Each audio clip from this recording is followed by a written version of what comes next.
Everyone. ఈరోజు ఏంటంటే standard deduction ఒకటే కాదు, వేతన జీవులకు కొత్త పన్ను విధానంలో మరో 5 బెనిఫిట్స్ అని మన కేంద్రం చెప్తుంది. ఆ కేంద్రానికి సంబంధించిన విషయాల గురించి మనం ఈరోజు వీడియో అన్నమాట. New tax regime benefits for salaried employees. పాత పన్ను విధానంతో పోలిస్తే కొత్త పన్ను విధానంలో ట్యాక్స్ రేట్లు తక్కువగా ఉన్నప్పటికీ పెద్దగా మినహాయింపులు లేవన్న సంగతి తెలిసిందే. అయితే ఇప్పుడు కొత్త ఆదాయం పన్ను చట్టం డ్రాఫ్ట్ రూపంలో కొత్త పన్ను విధానంలోనూ కొన్ని బెనిఫిట్స్ ఉన్నట్లు సూచాయిస్తోంది. స్టాండర్డ్ డిడక్షన్ సహా మరో 5 రకాల ప్రయోజనాలు ఉన్నాయి. వీటి గురించి మనం ఇప్పుడు తెలుసుకుందాం. ఇక కొంతకాలంగా కేంద్ర ప్రభుత్వం కొత్త పన్ను విధానాన్ని ప్రోత్సహిస్తూ వస్తున్న సంగతి తెలిసిందే. ఇందులో ట్యాక్స్ రేట్లు తక్కువగా ఉన్నాయి. పాత పన్ను విధానంలో మాత్రం పెద్దగా మార్పులు చేయట్లేదు. ఇక్కడ వేతన జీవులకు స్టాండర్డ్ డిడక్షన్ అంటే 50,000తో కలిపి మొత్తం 5.50 అంటే 5.50 లక్షల వరకు ఆదాయంపై పన్ను చెల్లించాల్సిన పని లేదు. ఆపై కూడా ఆదాయంపై పాత పన్ను విధానంలో పలు పథకాల్లో పెట్టుబడులు, ఇన్సూరెన్స్ ప్రీమియం, హోమ్ లోన్ వడ్డీ వంటి వాటిపై పన్ను మినహాయింపులు పొందే వీలుంటుంది. కొత్త పన్ను విధానంలో స్టాండర్డ్ డిడక్షన్ 75,000గా ఉండగా వేతన జీవులకు 12.75 లక్షల వరకు ఆదాయంపై పన్ను జీరోగా ఉంది.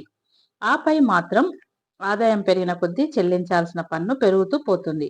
ఇక్కడ స్టాండర్డ్ డిడక్షన్ మినహా పెద్దగా ఎలాంటి పన్ను మినహాయింపు ప్రయోజనాలు లేవు.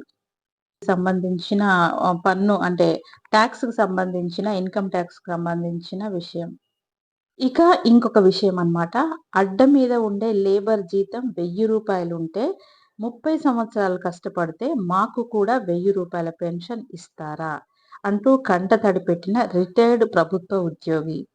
కేంద్ర ప్రభుత్వానికి సిగ్గుండాలి అంటూ ఆవేదన. కాంగ్రెస్ ప్రభుత్వం దొంగనే, బీజేపీ ప్రభుత్వము దొంగనే. ఈపీఎఫ్ కార్యాలయాల ముందు కేంద్ర ప్రభుత్వము మరియు ఈపీఎఫ్ఓకు వ్యతిరేకంగా ధర్నా నిర్వహిస్తున్న ఈపీఎస్ 95 పెన్షనర్లు.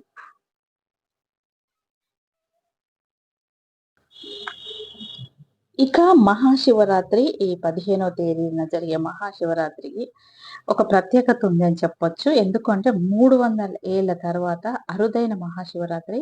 ఒకేసారి 5 రాజయోగాలు అని అంటున్నారు. అంటే ఏ రాశి వాళ్ళకి అనే దాని గురించి తెలుసుకుందాం. ఇప్పుడు హిందూ సాంప్రదాయంలో అత్యంత పవిత్రమైన పర్వదినాల్లో మహాశివరాత్రి ఒకటి. భోలానాథుడైన పరమశివుడు ఆరాధించడానికి ఈ రోజు ప్రత్యేకమైనది. శివుడు క్షణంలో కోపగించుకునేవాడైనా క్షణంలోనే కరుణించేవాడు. అందుకే ఆయనను సంతోషపరచడానికి భక్తులు ఈ రోజును అత్యంత భక్తి శ్రద్ధలతో జరుపుకుంటారు.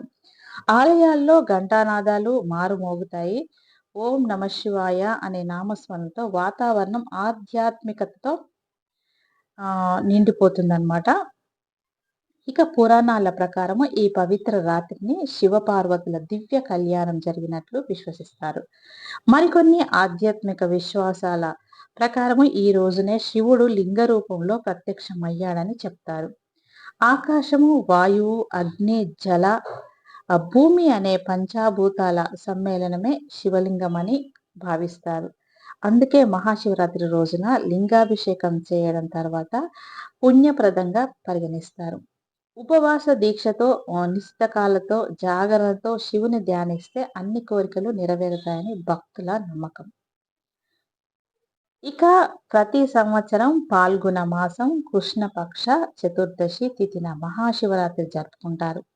ఈసారి ఈ పవిత్ర తిథి ఫిబ్రవరి 15 సాయంత్రం 5:04 ప్రారంభమై ఫిబ్రవరి 16 సాయంత్రం 5:34 ముగుస్తుంది. అయితే ఈ ఏడాది మహాశివరాత్రి మరింత విశిష్టత సంతరించుకుంది. దాదాపు 300 సంవత్సరాల తర్వాత అరుదైన 5 రాజయోగాలు ఏర్పడుతున్నాయని జ్యోతిష్య నిపుణులు చెప్తున్నారు. ఇది భక్తులకు ఆధ్యాత్మికంగా, జ్యోతిష్యపరంగా ఎంతో శుభప్రదమైన కాలమని భావిస్తున్నారు.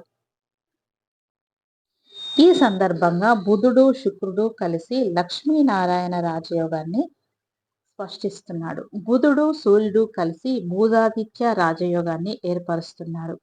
సూర్యుడు, శుక్రుడు కలయికతో శుక్రాదిత్య యోగం ఏర్పడుతుంది. శని కుంభరాశిలో ఉండడంతో శశి మహాపురుష రాజయోగం ఏర్పడుతుంది.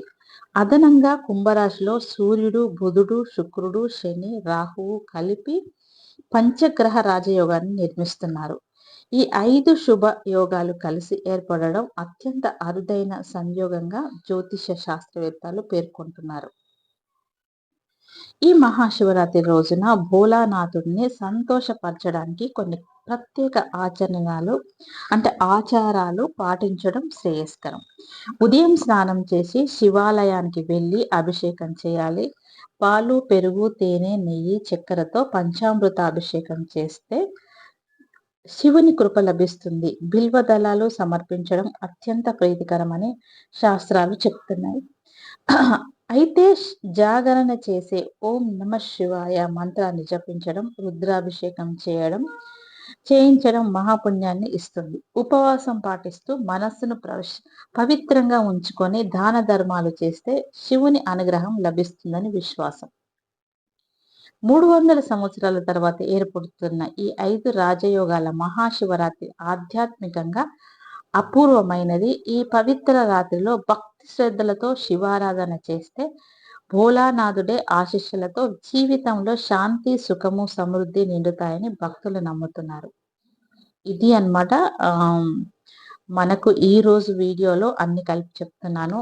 మన ఇన్కమ్ ట్యాక్స్ లో కొన్ని ఫలితాలు, కొన్ని బెనిఫిట్స్ అని చెప్పొచ్చు.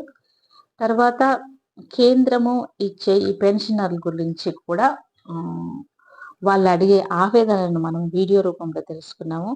అలాగే ఈ ఆదివారం రోజు వచ్చే శివరాత్రి రోజు రాజయోగం అని చెప్తున్నారు. సో దాని గురించి కొంచెం వివరించుకున్నాము. ఇది అంటే నేను ఈ పెట్టే వీడియోలన్నీ ప్రతి ఒక్కరికి, అందరికీ అన్ని రకాల క్వశ్చన్స్కి వచ్చే ఆన్సర్ రూపంలో ఉండే ఈ ఎవ్రీ టాక్ అనే ఛానల్లో పెడుతున్నానండి. తప్పకుండా అందరూ చూడాల్సిందే. ఒక్కటే కంటెంట్ కాకుండా ఎవ్రీ టాక్ అంటే ప్రతి మాట నేను ఇందులో మాట్లాడుతుంటాను. మీకు ఇంకేమైనా డౌట్ ఉంటే, ఏదైనా కావాలి అని అనుకుంటే నాకు తప్పకుండా కమెంట్ సెక్షన్లో చెప్పండి. నేను అది కూడా మీకు పెట్టడానికి ట్రై చేస్తాను. ఇది ఈ రోజుకు సంబంధించిన వీడియో. తప్పకుండా స్కిప్ చేయకుండా చూడండి, షేర్ చేయండి. Thank you.